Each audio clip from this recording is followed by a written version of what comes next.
Oh, and one final thing that drives me crazy, and we'll just leave it at this. So now everyone else can notice this in movies and it drive them crazy also, are these high-cut ballistic helmets that never have ear pro. Oh, yes. Are you kidding me?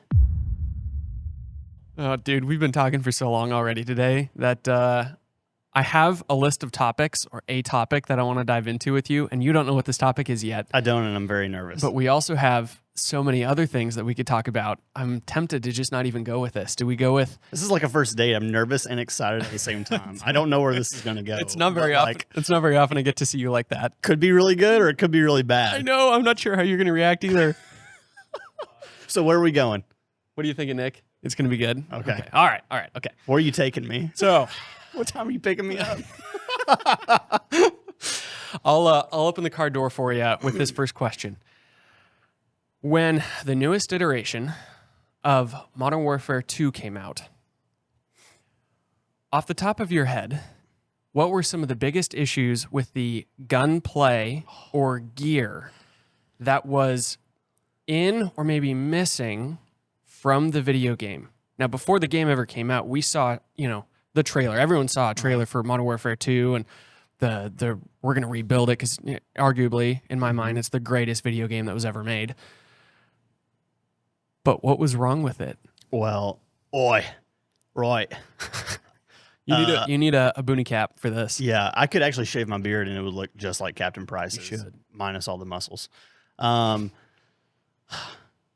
first mission was freaking sick. It was an amazing, awesome, well-scripted mission. The problem was, the glaring problem right off the bat was how we were all running night vision. Everyone has night vision.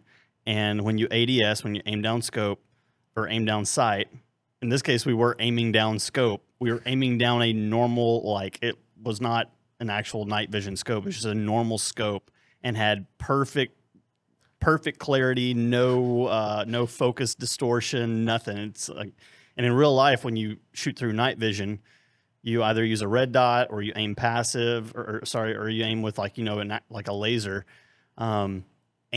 You can't. First of all, you can't even get your tubes behind a scope because of how far back the scope sits.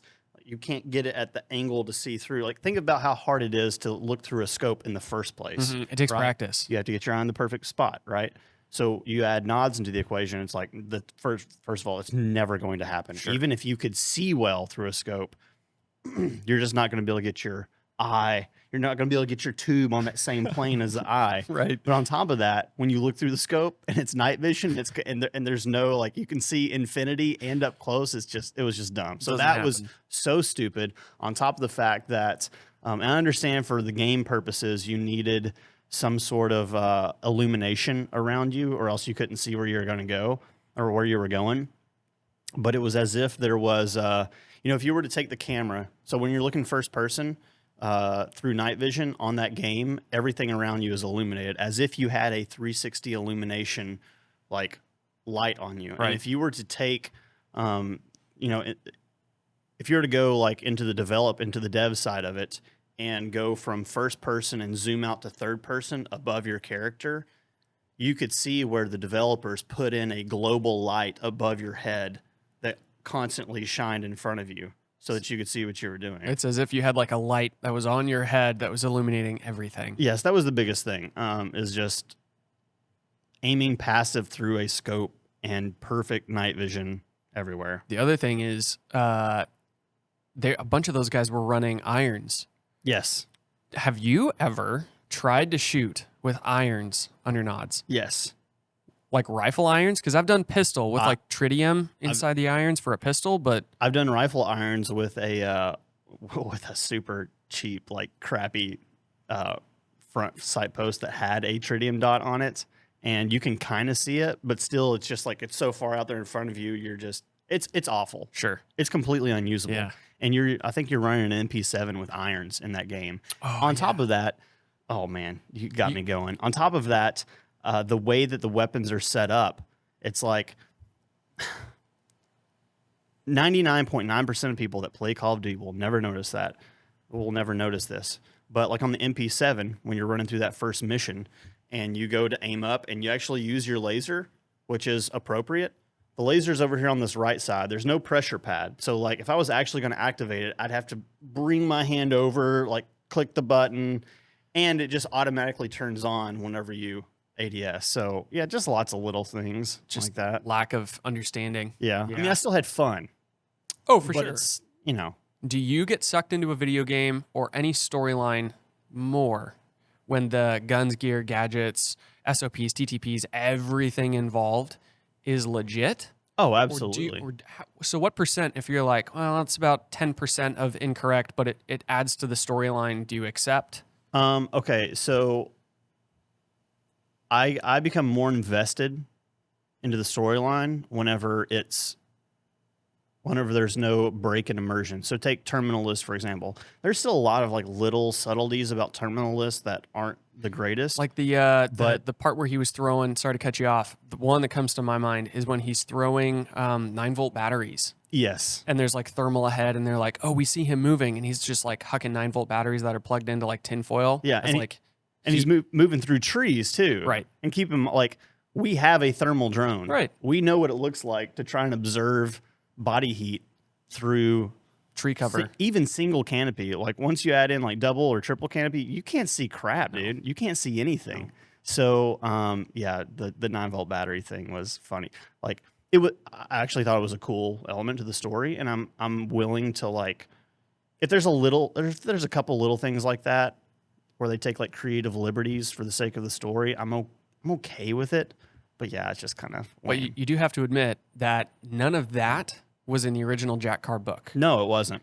And, you know, well done to another Navy SEAL who wrote a book who didn't over embellish. He actually dove in and understood how some of that stuff works. Whatever we're talking about, the guns, the gear, the night vision, everyday carry, the pistol that he's going to carry, what holster he has with it, the lights, the optics. And sometimes, you know, like for example, very notoriously, J.R.R. Tolkien can talk about a rock in The Lord of the Rings for 5 pages, and it goes way too far. Yeah.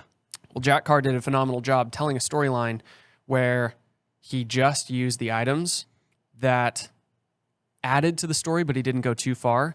And it's crazy how Hollywood can take a book that is so good, that is so on the nose, and that the target market, probably people like you, Nick, and I, who read that book or those books now, they can then take the same target market and shift some of the storyline or shift some of what it is that the main character or the bad guys or whoever are going to be doing.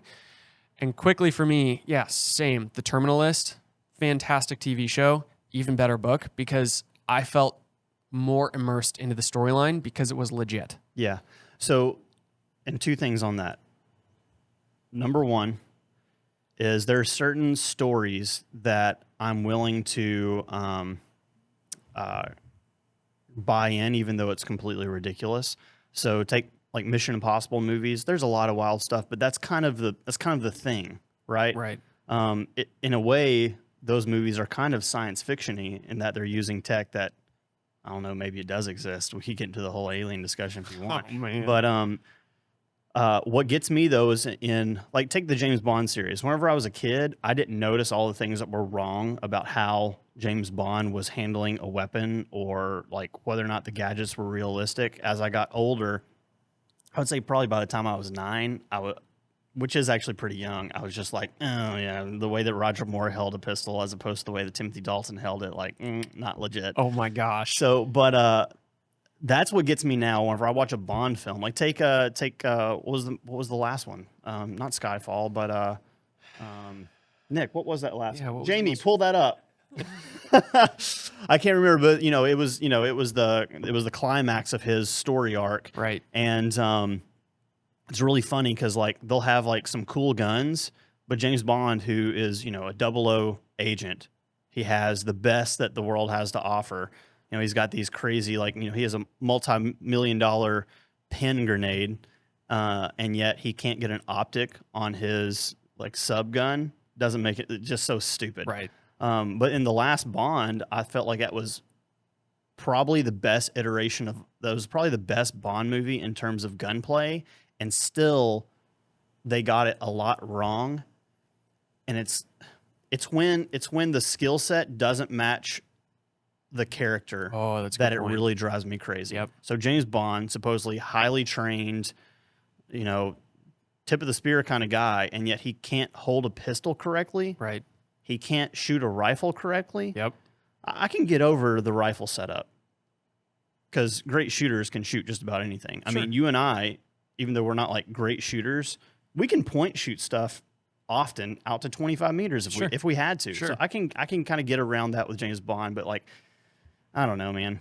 Speaking of James Bond, my favorite Bond movie of all time is Goldfinger. It had the classic Sean Connery in it. It was filmed in Fort Knox, Kentucky with all of the gold reservoirs. And that's pretty close to where I grew up from, so of course I'm going to love it. It also had the best Bond villain of all time, Auric Goldfinger. And Auric Goldfinger, he understood that gold stands the test of time. When you look at our economy today, it's pretty clear that our financial systems are failing, so it's a really good idea to kind of diversify your assets. So if you're looking to get gold, silver, or other precious metals, you should check out Allegiance Gold. They have the highest ratings compared to all of their competitors. And you can go to protectwithdc.com to earn up to $5,000 in silver with qualifying purchases. You can also call 844-790-9191 and ask them any kind of question, get some help figuring out exactly what you should get and what you should buy to diversify your assets. So gold, we all know as soon as we got off the gold standard, things went downhill. Check them out. That's 844-790-9191 or protectwithdc.com. The second thing. Yes. This goes back to your first question. Am I more invested if the gunplay and the gear is correct? SEAL Team is a great example. On was it CBS? Yes. Something like that? Yeah. So I never got into that because I saw like one episode. I watched a little bit of the acting. And I was like, not. Like, sure. Whatever. But then you're like, no, dude, you need to go back and watch it. Check out the gunplay. Like, we talked a lot about Tyler Gray and his influence on that show. That's an understatement. Right. Like he is that show. Someone has to. That TV show is, for people who know what they're looking at, sets the bar so much higher that when I first saw it, I was aware of who Tyler Gray was only because of, I think he was like an American gunfighter for BCM back when they were doing that thing. But I never knew that he was involved in Hollywood to any degree. So when I saw that TV show, immediately I was like, okay, I'm pulling up IMDb. Who's involved in this? Who's responsible for this? Because this is amazing. Yeah. And I can agree that some of the acting, it has come a long way. Some of those guys, when they first started, were a little bit young. Yeah, of course. Like, it's not going to be perfect. That being said, the gunplay, the gear, even stuff like the SEALs are not wearing Desert Marpat. They're actually wearing AOR1.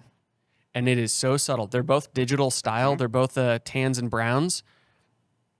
But if you know what you're looking at, it's like, yeah, there's no anchors and eagles on that apparel. That it set the bar so high above that, yeah, Tyler Gray must be the one doing it. Yeah. So that show is a great example of a show that I didn't really care about the story of it. But the attention to detail made me respect it. And, then I, went home, downloaded every single season. I hate network TV shows because they're like 22 episodes for a season. Gosh, I hate that. I can't stand it. I like very concise storylines. I don't like fluff. But when the fluff is awesome action, that's like probably, I'd say 95, 98%. Like the gear looks good. The tactics look good. Coming from a civilian that just LARPs.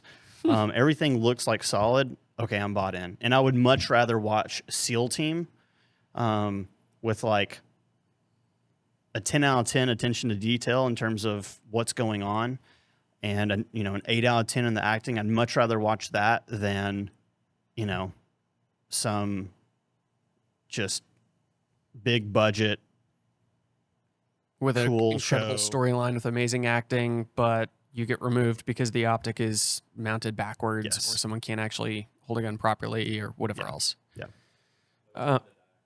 No time to die. Which is very telling. Well, he had time to die. Of course he did. So. Yeah, he also wasn't 007 in that one. That's right.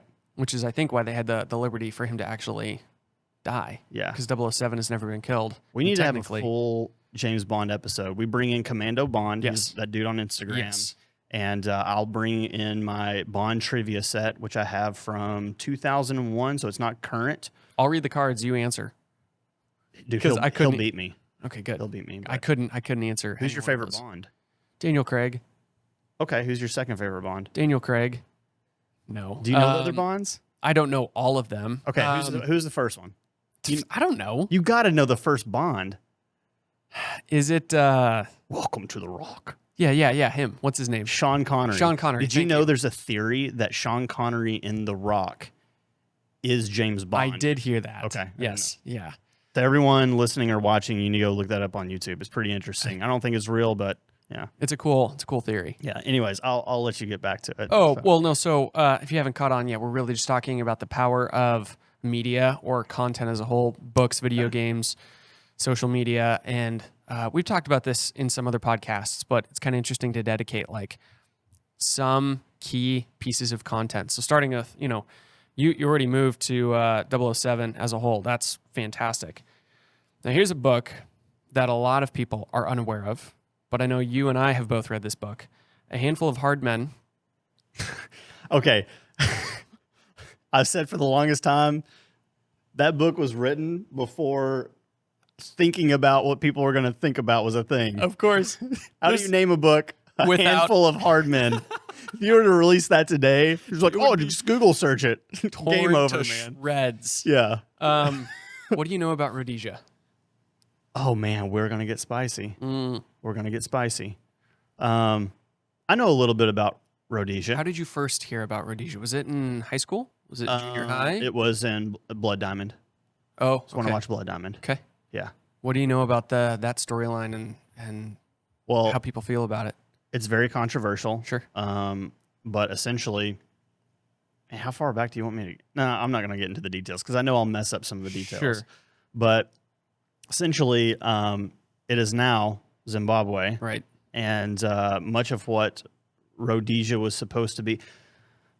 When Rhodesia was Rhodesia, everyone prospered. Blacks, whites, the natives, everyone prospered. Though the power was within the whites. And internationally, internationally at the time, there was a lot of pressure and the whole like woke, people think we're woke now. Well, it didn't just start now. A lot of it started decades ago. And so there's a lot of international pressure to like on that leadership. And there were I can't remember the guy's name, but he was basically like the head honcho in Rhodesia, and he certainly made some comments that are pretty damning, Sure. to be honest. But essentially, they were ran out, and I believe it was 1981 is when the last Cell Scouts were kind of like disbanded. Yep. And I forget which year Rhodesia was actually like not a thing anymore, late 70s, something like that. But If I remember right, it was a bunch of British soldiers, yeah, SAS. right? Yeah. Who just simply wanted to step away and go do their own thing, and they were tired of their government taking from them. They wanted to take their families and start their own thing, which is essentially what we did here in America a lot longer ago. Yep. And and they found a location and they wanted to thrive, and they did thrive because they had the freedom to do so. But of course, whenever a good thing happens, the government wants to step in and take it and tax it and so on and so forth. And I as well don't know 100% of the storyline, but dude, that kind of story, I learned none of in either homeschool education or public school education or private school education, because I had some of all three of those. That's the kind of stuff that I learn by hopping on social media, learning about the camo pattern. Rhodesian brushstroke. Exactly. Still one of the best. Right. Yeah. And then being interested enough that I'm like, I'm going to go figure this out. Finding a book, concluding, I don't know if I should let anyone know that I'm reading A Handful of Hard Men, but but yeah, dive into the book and then self-educate through the power of, it's not necessarily media, but it is a book. And yeah, so that's kind of an interesting one. Do you want a Rhodesia story? Okay. Okay. So, many years ago, it wasn't that many years ago. It was like 5 or 6 years ago. So I was doing a print-on-demand T-shirt thing just to make cool designs. I had a ton of companies sending me like shirts and swag and caps. And to be honest, I was like, It's not really something I wear. Thank you for sending it. Yes. And I give it to a friend, or like I'd always give it away just because it's just like I'm not going to wear that. So I was like, I might as well start making clothes that I want to wear. And if someone else wants to buy them, awesome. But that was the purpose. I was like, I'm going to make some designs that I want to wear. And one of them was like a Rhodesian brushstroke pattern. It was just like, just Rhodesian brushstroke. And then underneath it, it said Rhodesian. I brought one of those shirts. Oh, yeah. Yeah, that's right. You did. Yeah. So print on demand services are super woke. And they will, all it takes is one person to report you too. Oh no. And so that design got reported as being racist. You're kidding. No, did I not tell you this story? No. Okay, so this is good. So get this. So it got reported as being racist. My entire account got shut down. They took all the funds that were in my account, which was like several $1,000s at the time, and just weren't going to pay me out for it. They went ahead and shipped out the rest of the orders, but like kept all the money. And sent me an email. It's just like, hey, this is what we're doing. And so I emailed back and was like, what's the problem? And they basically said that this is tied with like white supremacy and racist ideology, and we don't support that on this platform. And so The camo pattern. the camo pattern, yes. So I was like, here we go. And so I went because, okay, so the Rhodesian brushstroke pattern is actually still in use by the Zimbabwean army. It's just called something different. So I found this picture that I knew was just undeniable. I found a picture of an all-female, all like black female Zimbabwean army unit Oh, get him. from head to toe in Rhodesian camo, took a screenshot of it, sent it back, and said, and oh, dude, I saved the email. I should pull it up at some point, or I saved the screenshot of it, and wrote something along the lines of, oh, I'm really sorry to hear that. If you'd be open to hear a little bit about what this camo pattern represents, I'd be happy to tell you, because it's currently still in use in Zimbabwe, which is like 99%, African, or sorry, yeah, like it's 99% black. So I didn't know that. It was Printful. I didn't know that Printful had a policy that didn't want camo patterns that black people use in Zimbabwe to be on their platform, even like all female units like this. So I basically put the ball back in their court, Played their game. and within 5 minutes, I got 2 emails back, one from the service rep and one from her boss, both like adamantly apologizing, reinstating my entire account, and giving me all my money back.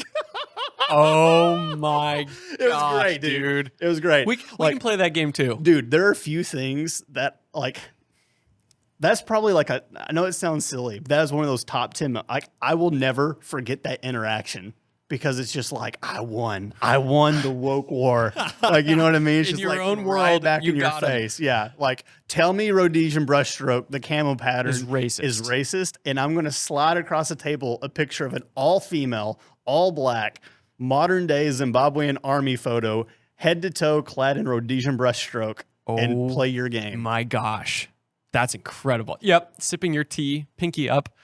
Oh my gosh.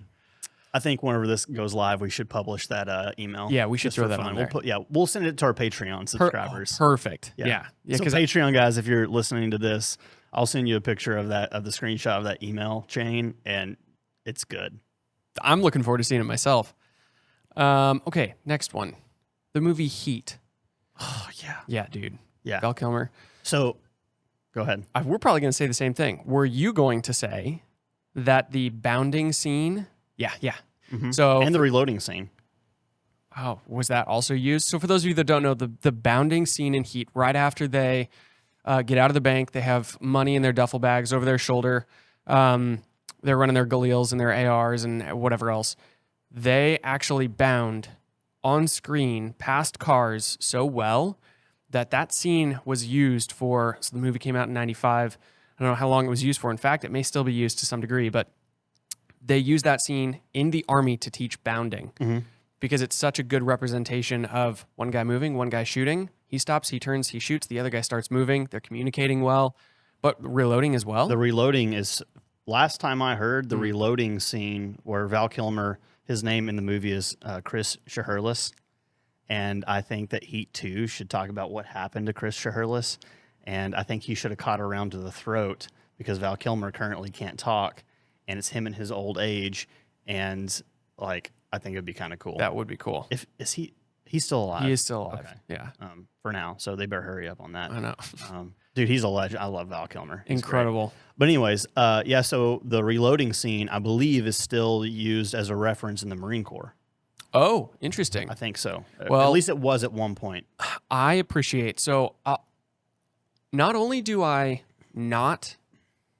appreciate when someone stays true to, the gunplay. For example, if someone does a tac mag, they're doing it properly, or they're storing the extra magazine on body, or when they go to reload, do you actually see the bolt lock to the rear? Little stuff like that.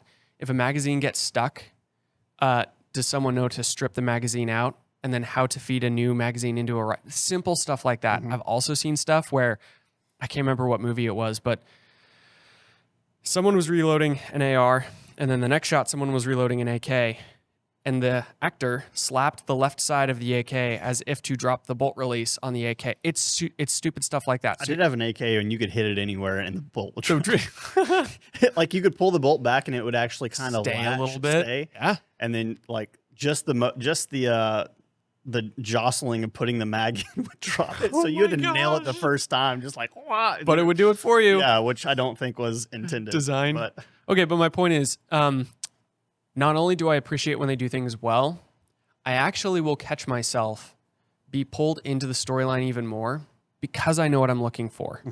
I appreciate when someone has that attention to detail, which means if there's a rock climbing scene, or if there's a parasailing scene, whatever it is, something I don't know anything about, dude, I buy into it. And I believe, well, man, if they got the gun thing right, they probably are paying attention to the other parts of this movie. And so I will catch myself, Tom Clancy movie, or what, doesn't matter what it is. If there's good gunplay, immediately I'm hooked, and I will watch the rest of it as if it's gospel truth. Yeah. They can get away with it that way. You guys, as we talk about people in media, whether it's video games or movies, doing things incorrectly on screen, we also have to be advocates for doing things properly. And the best way to do that is by getting good reps with dry fire. Well, there's some downsides with dry fire that can be overcome with iTarget Pro. iTarget Pro has a couple different tools that we can use, one of which is a laser bullet that goes into your chamber, and every time you pull the trigger, a laser comes out and it actually shows you where your rounds would have impacted. If you guys are interested in some of this stuff, as well as their targets that will show you your consistency and accuracy, go to itargetpro.com. We have a discount code. It's DIRTY, D-I-R-T-Y, all caps, and it will save you 10%. Again, itargetpro.com. Use the discount code DIRTY for some really good dry fire training tools. I've used them for a long time, and I really do like that product. Well, and I think that so many filmmakers, they want to take these shortcuts because they think it doesn't matter. And they're right in a way that most people are not going to notice. But when you create something and your attention to detail is so high, essentially what you've created is a bar for excellence. You've made something excellent. And whether they know what they're looking at or not, they can almost kind of feel it. Yeah. If that makes sense. Yeah. They can feel that this is legit. There's just something innate in your bones. When you see that stuff, it's just like, it's kind of undeniable. And so when I see movies that are so heavy on special effects that it becomes, I'm not like explosion and stuff like that. Like, I understand you can't always blow everything up. You may not have the budget for it and all that stuff. But whenever I see gunplay and the guns like are overtly not guns, they're not firing. I've literally turned off movies because I don't care and I don't respect that work. It's just like, especially if you have like millions of dollars in budget and you can't figure out that one little detail, it's not that hard. You and me do it for free. Right. You know, people on Instagram do this for free. Right. And you can't figure out how to make it work with millions of dollars in your back pocket. No, thanks, man. Right. I'm not interested. I'm not going to watch your movie. And it's easy to I'll do it out of principle. I'm that vindictive towards filmmakers in that I won't watch the rest of your movie and I won't recommend it because you cheaped out because you thought it didn't matter. I agree. And to that point, I think there's enough content out there, movies, YouTube videos, even video games, where the people on screen are good. They've been directed, they've been coached. Maybe they've even had offline training before they started filming. John Wick, perfect example. Keanu Reeves actually goes and does jujitsu for months. In fact, he's probably keeping it up, for all of the other content that he's doing. Same with guns. The point is, there's so much good content out there that I would wager a bet that the average individual who doesn't know that much about firearms, who doesn't know that much about proper sizing or fitment for a plate carrier, can watch another video, YouTube video, movie, whatever, and recognize they're not holding that pistol right. Yeah. They can already tell because they look sloppy. Yes. It's already been broken in the correct direction to where if anyone doesn't pay attention, they will lose audience members immediately. Yeah, and it's also a matter of what kind of influence do you want to have on people. And I understand that a lot of filmmakers don't live this life. They don't understand it. They just want to make a cool action movie, and there's nothing wrong with that. Like, I get that. But to the ones that know, when you put out a product, which is a movie or a film or a video game or whatever it is, when you know the difference between real and not, and you throw a character on screen that's wearing a plate carrier down here, or something's not correct. No plates in the bags, no plates in the bags. Like, it's overt, like, terrible holster. You let your actors get away with holding a gun like this. Like, anything, like, if you're allowing that to happen and you're a big budget filmmaker and you know better, you're acting in counter to what all the rest of us are doing. Because whether you know it or not, you've got influence, and people are watching you, and kids are watching your video and your movie, and they're thinking that that's normal. They're thinking that that's right, and then someone else has to, down the road in their life, has to fix that. And we know the next generation is looking at movies and games, and kind of adopting that into their understanding of firearms. Take iron sights, for example. You take any Call of Duty player that's 6 years old, and if you were to hand them like an airsoft gun and say, aim it, they're going to intuitively know to line up the front sight and the two rears, right? Yep. Or they're going to understand what a red dot looks like. Right. So we know that people catch on to this stuff. Yeah. And yet filmmakers will still cut corners because they think it doesn't matter. Right. And again, I can give a lot of grace to people who don't know better, but when you know better, it's a shame. And you're making a multi-million-dollar film that's going to go on a big screen, millions of people are going to watch. Yeah. Come on, bro. Well, Nick and I were actually talking about this earlier this morning, and he made a really good point. I would love to see a movie that has such good gunplay that the small city cop who is holding his Glock incorrectly, teacupping it or whatever it is intentional. And that's the thing. So I completely agree. The guy who's wearing his plate carrier sloppy, the individuals who are, his boots aren't polished and whatever else. And on top of that, he can't control the recoil on his Glock and he can't hit anything. Yes. That's where accurate. it's now. Yes. That's now where it starts to become realistic in that, oh no, you do have these other individuals who are squared away. They move with their stuff very, very well. In fact, what was that? 13 Hours. Mm-hmm. So you have all these individuals. Fantastic movie for multiple reasons, but they have an interpreter who comes aboard, and his helmet, very clearly, someone can see. I think he's wearing like an MCH or whatever it is. Too big for him. He doesn't have his chin strap squared away properly. His plate carrier is kind of fallen off of him. He's waving his gun around, and there's that scene where he flags one of the other guys, and they're like, "Whoa, man! Like, he may not make it back from being the QRF to try to go help another team."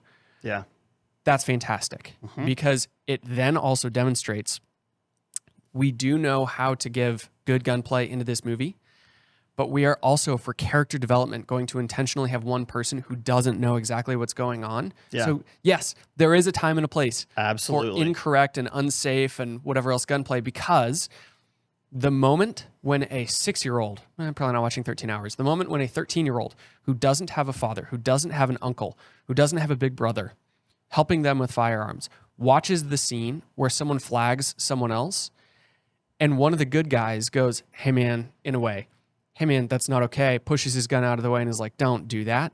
That is a learning moment. Mm-hmm. The power of the visual where someone gets corrected and everyone else goes, well, that's the cool guy. That's the guy who's proficient. That's the guy who's fit. Yep. That's the guy who's wearing all of his gear properly, corrects the other guy. Dude, that's a winning moment. Which is one of the things I appreciate about what Tyler Gray has done with SEAL Team, because in the first season, when they're doing a lot of the team room stuff and they're going through the shoot house, and he flags someone he shouldn't have flagged, and he shoots a hostage, they're like, that's your one. Like, you get that correction, stuff like that. So it's powerful. It is. It's a shame that that's not more of a thing. But again, that's kind of what separates the good from the great. That's what separates a good movie from a great movie. Right. You know, and people don't typically remember these flash in the pan action thrillers that cut corners. Like, I can remember movies because, like, you know, I'm ridiculous It's like what that. you do. But take like the the London is Falling series, or like any of those kind of like quick cash grab movies that they're fun. They're just meant to entertain. But no one's gonna remember them.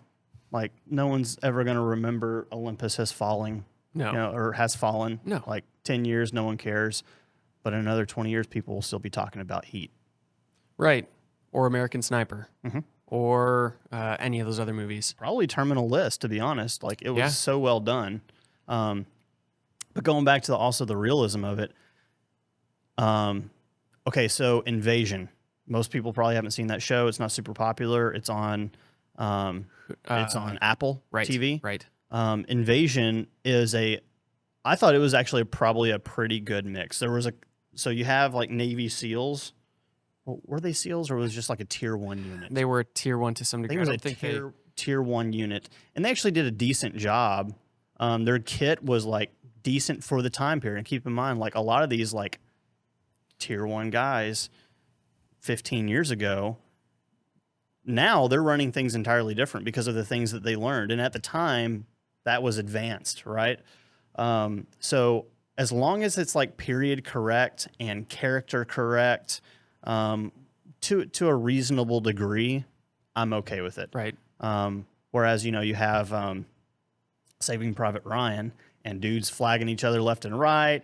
But again, Is also period correct. it's also period correct, and you're in the middle of a war zone, and it's total chaos. And it's not like you have a team of 4 guys and you only have 4 muzzles to deal with. You have 2,000 people. Yeah.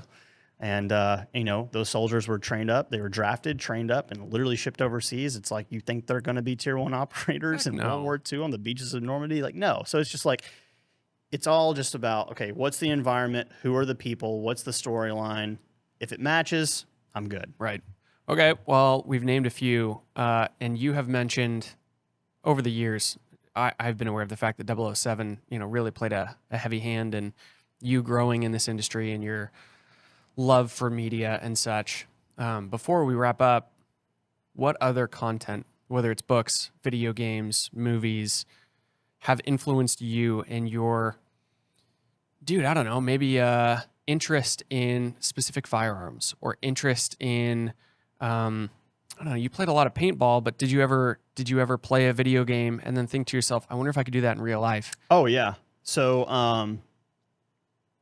honestly, probably Ready or Not. Oh. But only for very specific things. And it's just a video game. There's only so much you can learn. But you can take a lot of CQB doctrine, or just honestly just teamwork, good general practices, and apply it in that game. and really figure out, did that work? Did it not?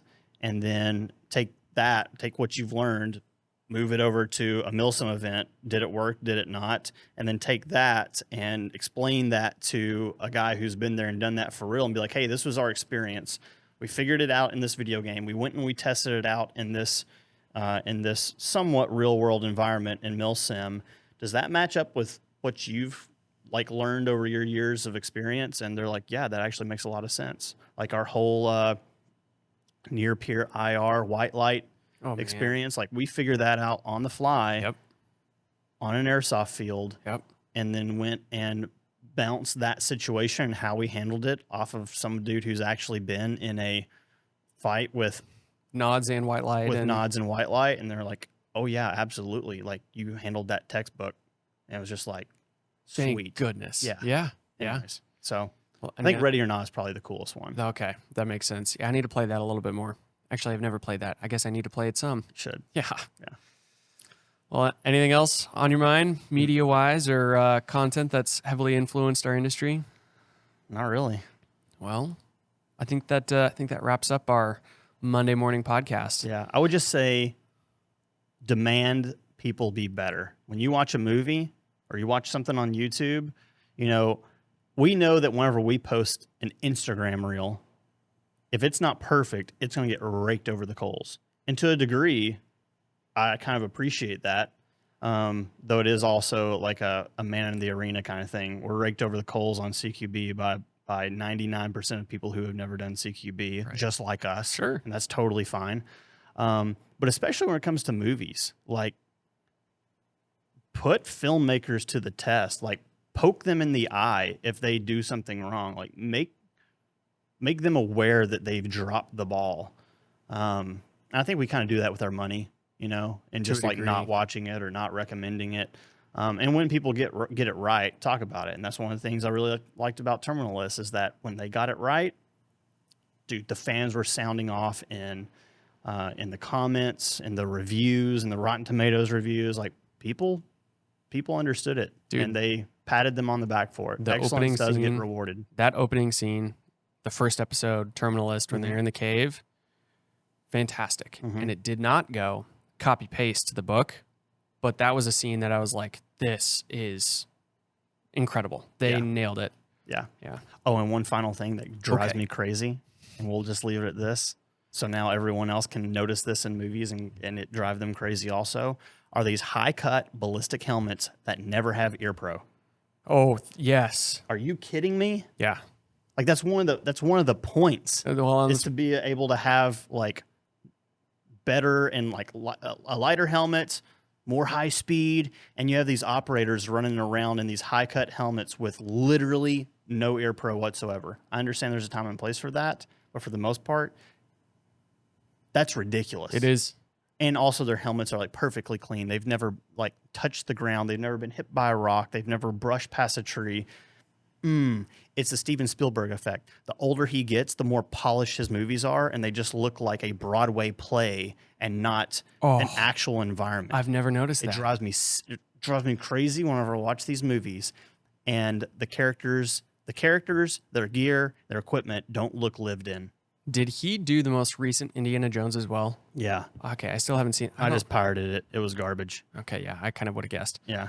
Yeah, well, I mean, that makes sense. If you go back and watch Saving Private Ryan or any of the original Indiana Jones, it was dirty. It was rough. Gritty. Yeah, that's the right word for it. And that's interesting. That's not a thing. I just made that up. I don't know if other people agree with that or not. It's a thing now. I always call it the Spielberg effect. It's like the longer you go, the higher your production value goes. And the more money you can spend on things, the more authentic you can make them look. Or you can get the actual uniforms, you can get the actual guns, but then you just like don't distress anything. You don't make anything look lived in. You've went from the trenches to your ivory tower, and it looks the part, and I hate it. Well, when you're short on money and you don't have the perfect film location, and the sun is setting and you have to get the final shot, you're willing to dive into the dirt and do something messy in order to get it right, which honestly feels realistic. Yeah. Did you watch The Covenant? Yeah. Guy Ritchie's The Covenant. Yeah. I actually love that movie. I love the storyline. I thought it had a really good message and everything. Thought Jake Gyllenhaal was actually excellent in it. Yep. But again, you have these guys running, like not all of them, but some of them. It's like they have this brand new, fresh out of the box that they just ordered. The prop master just ordered. Put it on his head. There's no ear pro. Chin strap's not fastened. And I'm looking at Nick because he's just like over here smiling at me, and I'm just like, No. lame. Can't. Yeah. Dumb. Takes you out of the. Who's advising on that? Right. Who let that slide? Right. Because you suck at your job. I'm sorry, you suck at your job. Well, and it's funny because you could grab. Any Instagram keyboard That's exactly warrior, what I was going to and say. they're going to do it better. Yep. You could grab any airsofter. You could grab any Instagram. Airsofters, They get it. They get it right, man. They get it right. They do. Yep. Which is they spend a lot of money on getting it right, which is wild.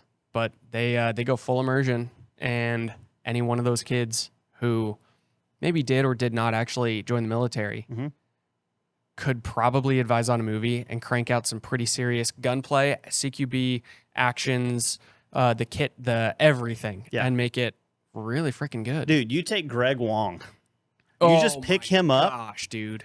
Or even like any of these airsofters or any of their minions who follow them. Right. You pick them up and you place them in one of these Hollywood big budget films. You pay him $20,000 for like 2 weeks of work, whatever, like cheap. They would probably do it for free. You pick them up, you drop them on one of these sets, you have them advise, and I guarantee you, in most of these Hollywood films, you get a better, more realistic final product. Two things with that. One, you mentioned they'd probably do it for free. I agree. You know why? Because they love it. Because they're passionate about it. And that's the exact same reason as to why they would produce something better, not produce a movie, but actually provide a better product at the end of the day, because they genuinely care about it. Not to say that people who advise on movies, who are trying to give guns and gear and gadgets and movements, not that they don't care about it, but there's something about making $500,000 in 6 months that suddenly starts to become like, well, I'm getting paid no matter what. If I can do the bare minimum and get away with it, and I'm not passionate about it, dude, yeah, it's no wonder. Yeah. Yeah. It's a shame. Well, good chat. that was pretty good, man. I like that topic. We actually have a lot more content that we have to get today, so we should wrap this thing up. Guys, thank you for listening. Those of you who have stuck around at the end here, we appreciate you guys. If you guys do want to support us in your own special way, Patreon helps. You can also share this content, hop on YouTube, share it to a friend, mention it to a loved one, a family member, whatever the case is. Those of you who are faithful followers and sponsors and supporters, we are very thankful. We appreciate you guys. Nick, thanks for being here, dude. Let's go crush some more content. Yeah. Right on. We should do a hair dyeing video with Nick.